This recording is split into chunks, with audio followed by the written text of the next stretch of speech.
Di dalam tubuh kita ada pahlawan tanpa lelah yang bekerja setiap detiknya. Kenalan yuk, ini ginjal. Tugas utamanya, membersihkan darah dari limbah dan zat berlebihan. Lihat, darah mengalir masuk ke jaringan super rumit di dalamnya. Di sini, magic happens. Saringan super halus memisahkan limbah dan air dari zat-zat penting seperti gula dan garam.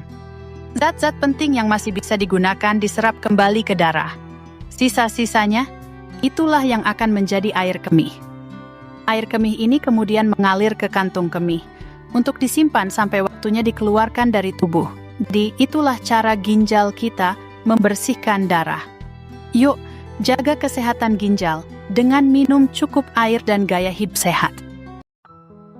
Pernahkah kamu berpikir bagaimana udara yang kamu hirup setiap detik bisa hidupkan seluruh tubuhmu? Yuk, kita lihat ke dalam. Setelah melalui mulut dan tenggorokan, udara masuk ke paru-paru kita. Paru-paru ini seperti balon elastis yang mengembang saat kita menelan napas.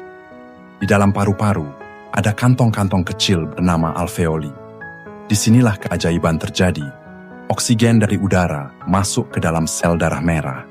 Sel darah merah ini mengangkut oksigen ke setiap sudut tubuh, memberi energi bagi otak, jantung, dan semua organ untuk bekerja. Setelah digunakan, tubuh menghasilkan limbah berupa karbon dioksida. Sel darah merah kemudian membawa limbah ini kembali ke paru-paru. Karbon dioksida dibuang kembali ke paru-paru dan keluar dari tubuh saat kita menghembuskan napas. Proses ini terus berulang tanpa henti. Coba tahan melek saat bersin. Bisa nggak? Saat partikel asing masuk ke hidung, tubuh langsung mengaktifkan refleks bersin melalui saraf trigeminus. Sinyal ini dikirim ke pusat bersin di otak, lalu memicu kontraksi kuat otot dada, diafragma, dan tenggorokan. Di saat yang sama, saraf wajah ikut teraktivasi dan otomatis menutup kelopak mata. Ini bukan kebetulan, ini mekanisme perlindungan.